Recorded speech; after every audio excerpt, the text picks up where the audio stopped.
Bem-vindos, pessoal, ao programa Saber Além da Vida. Hoje nós vamos conversar sobre um tema bastante interessante, que é o tema sobre vícios. Gente, hoje a nossa conversa aqui vai girar em torno desse assunto que é importante e que faz tanta diferença na nossa vida aqui na Terra. A relação entre os vícios e a espiritualidade. Existem influências espirituais nos vícios? Sim, eu acredito que existe porque existe quiumbas, eguns, espíritos malignos que eles se alimentam através de bebida, vícios de drogas. A pessoa acaba absorvendo esse tipo de energia para ela. É espiritual, acredito que sim. Olha, a nossa irmã tem razão nesse aspecto, porque o que nós fazemos com a nossa vida mental aqui na Terra? Através da lei da afinidade, onde cada um recebe aquilo que dá, onde cada um entra em sintonia exatamente naquela faixa de vibração em que ele se afiniza, se nós, aqui na Terra, a gente tem alguma tendência a alguma viciação, seja viciação alcoólica, dos entorpecentes, algum tipo de viciação de compulsão sexual, por exemplo, ou mesmo algum tipo de morbidez, de gostar de determinados tipos de filmes violentos, qualquer tipo de viciação que nos influencia a mente para questões que nos são extremamente prejudiciais espiritualmente falando, nós estamos entrando em sintonia com espíritos da mesma faixa de frequência. Então, esses espíritos são simplesmente irmãos desencarnados que viveram na Terra, que tiveram seus vícios e que depois da morte continuam tendo os mesmos vícios e eles procuram conviver com aqueles que também se afinizem a esses próprios vícios. Então, por isso que há essa influenciação espiritual por afinidade. Então, nós temos que lembrar que a responsabilidade, em primeiro lugar, é sempre nossa. Nós mesmos, através das nossas atitudes, das nossas ações e dos nossos pensamentos, é que vamos escolher que tipo de companhia espiritual nós vamos chamar para nos acompanhar. Nesse particular, a doutrina espírita nos esclarece que a responsabilidade pessoal é determinante na condução da vida da pessoa aqui na Terra. E é essa responsabilidade que vai definir o bem ou o mal que vai acontecer para a pessoa.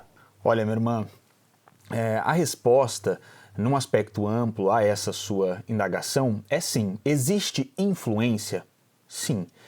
Agora, a premissa básica, sob o ponto de vista espírita cristão, é a responsabilidade absolutamente, como o Geraldinho colocou aqui ao final, é nossa.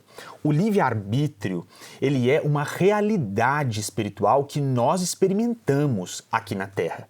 Jamais nós devemos pensar que a obsessão seria iniciada pelo obsessor, que o obsessor teria o poder de retirar alguém do bom caminho, que a obsessão aconteceria apenas de um lado, unilateralmente. Kardec é muito lúcido quando ele fala conosco na codificação, e isso é corroborado através da psicografia de Chico Xavier, principalmente nas obras de autoria de André Luiz. Toda obsessão é recíproca. Toda. Não existe essa ideia de uma vítima aqui na Terra que está padecendo os malfeitos de um obsessor desencarnado. Isso não existe. No momento em que a pessoa trabalha a sua moral, eleva o seu padrão vibratório, ela vai sair da sintonia. Ela só entrou em sintonia com o obsessor no sentido de vício porque aquela mácula existe no seu espírito. Então, essa é uma premissa básica, esse é o ponto de partida dessa nossa conversa sobre os vícios. Responsabilidade, autonomia, o indivíduo ele é senhor da sua própria vida. Então, A gente jamais pode pensar, e aí a gente fala isso com muito respeito a todas as religiões, a todas as escolas religiosas, vamos colocar dessa maneira, com todo respeito, mas essa ideia de um inimigo, de alguém que tem o poder de tirar o indivíduo da rota do bem, sem que esse indivíduo tenha alguma parte nisso, isso não existe. Mais uma vez, livre-arbítrio é uma realidade, isso não é uma brincadeira, isso não é um mito, isso não é uma mentira. Livre-arbítrio é uma realidade experimentada por todos nós. Nós somos os senhores da nossa vida, nós estamos com o volante da vida nas nossas mãos. No momento em que nós decidirmos mudar de rumo, ir por um caminho mais feliz, ter mais fé, caminhar ao lado dos espíritos superiores, no momento dessa escolha, tudo muda. E não tem obsessor no universo que vai ser capaz de continuar ao lado de uma pessoa que queira caminhar ao lado de Jesus Cristo. Então, eu acho que para nós iniciarmos aqui a conversa hoje, e esse tem que ser o tom do programa, o indivíduo tem o poder de fazer as suas próprias escolhas, e um obsessor que tem um poder ilimitado e que afeta a vida de quem quer que seja dessa forma ruim e sem que a vítima tenha qualquer possibilidade de redenção, isso não existe. O vício continua após a morte? Para mim, não. Após a nossa morte, encontramos Deus no paraíso, e Deus é a verdade e a libertação. Olha, meu irmão, infelizmente eu vou ter que te contradizer, porque essa história de que quando a gente morre, a gente encontra Deus no paraíso é um tanto quanto ilusória. Porque o que vai depender da nossa vontade aqui, durante a nossa vida terrestre, é justamente as nossas escolhas. Então, de acordo com o tipo de escolha que nós fazemos no nosso cotidiano, nós vamos adquirindo sintonia com as pessoas que pensam e sentem como nós. Então, uma pessoa, por exemplo, que gosta de praticar crimes, que tem prazer em maltratar os outros, tem prazer em fazer o mal aos outros, cometendo crimes, cometendo furtos, cometendo assassinatos, induzindo as pessoas à derrota, não é? Seja ela derrota financeira, né? Ou derrota moral. Como que essa pessoa vai desencarnar e vai encontrar Deus? E vai estar no paraíso? Isso não tem sentido isso. Não é? O próprio Jesus nos informou que a cada um de nós será dado segundo as nossas obras.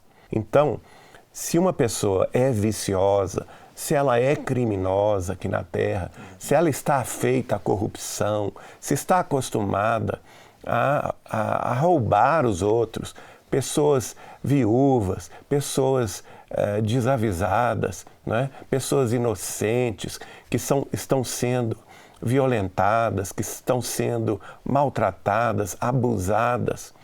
Essa pessoa está com uma companhia espiritual terrível, exato, de espíritos também criminosos, de espíritos que são ligados ao vício, que estimulam o vício, porque estão em sintonia com essa pessoa.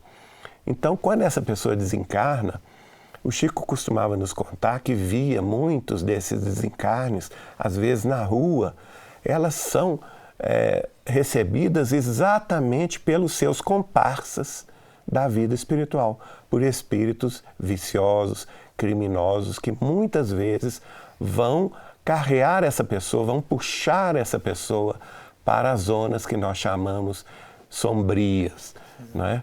Zonas que vão desde o umbral mais tenebroso, mais triste, até planos mais infelizes, como, por exemplo, o plano das sombras ou o plano das trevas. Então, minha gente, essa questão é muito pessoal, não é? Nós vamos encontrar no mundo espiritual exatamente aquilo que nós procuramos viver aqui na Terra. Se a pessoa é viciosa, se ela é criminosa, se é corrupta, aqui na face da Terra, vai continuar neste mesmo clima espiritual infeliz no mundo da vida mais além. Pessoal, não nos enganemos. A morte não transforma quem quer que seja. Após a nossa desencarnação aqui na Terra, nós vamos ter um encontro com nós mesmos numa perspectiva máxima de honestidade. Pensar que a morte vai transformar alguém em santo, isso é uma ilusão e uma ilusão que faz mal. Como o Geraldinho colocou, eu coloco também, nós discordamos dessa sua posição, porque alguém que tem no próprio espírito a mácula do vício, após a morte, vai continuar com essa mácula, a menos que essa pessoa dê conta de fazer a sua reforma íntima. Quando Jesus, no Evangelho de Mateus, nos diz: onde está o teu tesouro? Porque aí estará o teu coração. Fica muito lúcido para todos nós que nós continuaremos buscando aquilo pelo que nós ansiamos. E no Evangelho de Lucas, principalmente na parábola do rico e do Lázaro, quando nós temos a informação de como estava o rico após a sua desencarnação, após a sua morte, nós percebemos que ele mantinha a sua memória, a sua individualidade. O rico, após a morte, era quem ele era, inclusive pedindo ali a Abraão que intercedesse por ele, por sua família, porque queria que o Lázaro voltasse para avisar a todos eles. Então, nós precisamos compreender que, sob o ponto de vista espírita cristão, começando com o Evangelho, passando por Allan Kardec e entrando em Chico Xavier, uma pessoa só vai experimentar essa liberdade à qual você se referiu no seu comentário se ela lutar por essa liberdade. Só se liberta quem passa a vida se libertando. Quem passa a vida se prendendo nos vícios, no materialismo, após a desencarnação estará nessa prisão, que essa pessoa própria criou para si mesma. Porque o vício, gente, ele é tão sério que ele pode, inclusive, prejudicar fortemente o processo de desencarnação. Uma pessoa viciada, ela pode ficar tão apegada ao próprio corpo, isso é tão sério, que no momento da sua morte, ela não consiga se desligar. Porque nós já comentamos isso aqui em outros programas, em outras oportunidades. Morrer é uma coisa, desencarnar é outra. O processo de desencarnação, ele demanda que o indivíduo esteja, de fato, livre da matéria para que ele possa caminhar rumo a Deus. Quando você coloca essa perspectiva de paraíso, de quem está com Deus, certamente. Quem deu conta de fazer a sua reforma íntima e quem vai caminhar para Deus após a desencarnação, é óbvio que essa pessoa está, sim, livre de qualquer vício. Agora, nós nos enganaríamos fortemente se pensássemos que algumas afirmações doutrinárias ou um checklist materialista dentro de algumas concepções religiosas garantiriam ao indivíduo acesso ao paraíso. A gente não pode se enganar, pessoal, porque, como muito bem diz o espírito Emmanuel pela psicografia de Chico Xavier, só se desilude quem se permitiu iludir. Porque algumas pessoas não conseguem abandonar o vício. Eu acho que é muito difícil, porque eu tive um problema desse, né, com família. Eu acho que a pessoa tem que ter muita força de vontade para abandonar o vício, que não é fácil. Olha, minha irmã, você tem razão. Aliás, você tocou aí numa palavra que é chave para essa questão de vencermos o vício, que é a alavanca da vontade. Tem um livro que Chico Xavier recebeu, que ele é até pequenino, chama-se Pensamento e Vida, do Espírito de Emmanuel. E só um comentário, Geraldinho, que esse livro, Pensamento e Vida, eles nos explicam que esse livro é uma cartilha que é usada antes do indivíduo reencarnar. Exatamente. E é um livro revelador, porque ele vai nos mostrar exatamente que o nosso pensamento é uma força eletromagnética.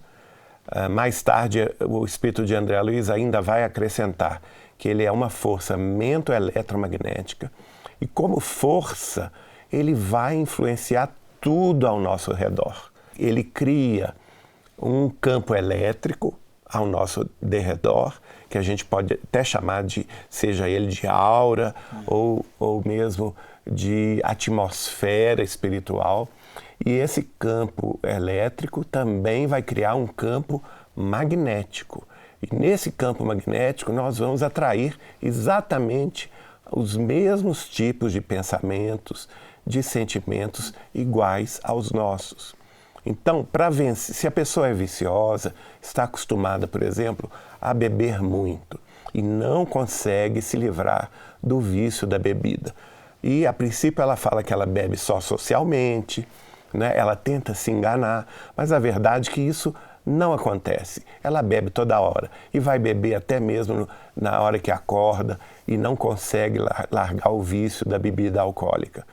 E ela não está sozinha. Exato. Ela está acompanhada de espíritos que na Terra também tinham o mesmo vício da bebida e que vão passar a acompanhá-la e vão estimulá-la a beber cada vez mais, porque através dessa pessoa, Exato. Os desencarnados vão sentir o prazer do álcool, o prazer da bebida. A mesma coisa com o fumo, com o cigarro e outros tipos de vícios. O que acontece? Emmanuel vai dizer que a nossa vontade é uma alavanca poderosa. Exato. É a única alavanca capaz de mudar o rumo das nossas vidas. Exato. Então nós temos que fortalecer a nossa vontade de melhorar. Se a pessoa não quiser melhorar, não tem Cristo que desça na Terra para fazê-la mudar de ideia. Ela precisa querer mudar. Ela precisa buscar a mudança. E para isso ela precisa fortalecer a sua vontade. A sua vontade tem que ser mais perseverante. Não vai ser fácil. Realmente é difícil mudar de vida. Mas se ela tiver a vontade firme, perseverante, ela vai sim conquistar essa mudança. Agora, para isso, não nos enganemos. Ela vai precisar de ajuda médica, de ajuda psicológica e de ajuda espiritual. Olha, minha irmã, nós concordamos com você, é muito difícil. Inclusive é por isso que nós defendemos um trabalho de prevenção no que concerne aos vícios. O ideal é que a pessoa não entre no vício e nós, enquanto sociedade civil, nós devemos fazer os nossos esforços no limite das nossas possibilidades para que os nossos irmãos e irmãs que convivem conosco não entrem em um vício. Porque Jesus nos diz muito bem, caminhem enquanto vocês têm a luz. E o materialismo, sendo o vício um aspecto do materialismo, o materialismo, ele abafa a nossa consciência, ele tira a nossa iluminação. E depois que o indivíduo mergulha no vício, no materialismo, para ele sair é muito mais difícil. Mesmo porque, como o Geraldinho colocou, na doutrina espírita cristã, nós temos esse conceito do vampirismo. Então, à medida que uma pessoa vai caminhando mais e mais no vício, ela vai atraindo para si outras e outras companhias que querem, através dela, que está encarnada, sorver dessas substâncias, que desejam manter os seus próprios vícios, porque como nós já dissemos no programa de hoje, os vícios continuam após a desencarnação e esses espíritos continuam viciados e precisam de médiums por intermédio dos quais eles vão manter esse vício. Então, nós precisamos sim considerar que é muito difícil e a presença de médicos, psiquiatras, de psicólogos, todo o auxílio ele é necessário. Agora, num ponto de vista espírita cristão, é possível vencer o vício. É difícil, mas é possível. Nós cristãos, nós espíritas cristãos, acreditamos que, acima de tudo, é possível vencer o mundo. Como Jesus nos disse, eu venci o mundo. E dizendo para todos nós que nós também o venceríamos o mundo.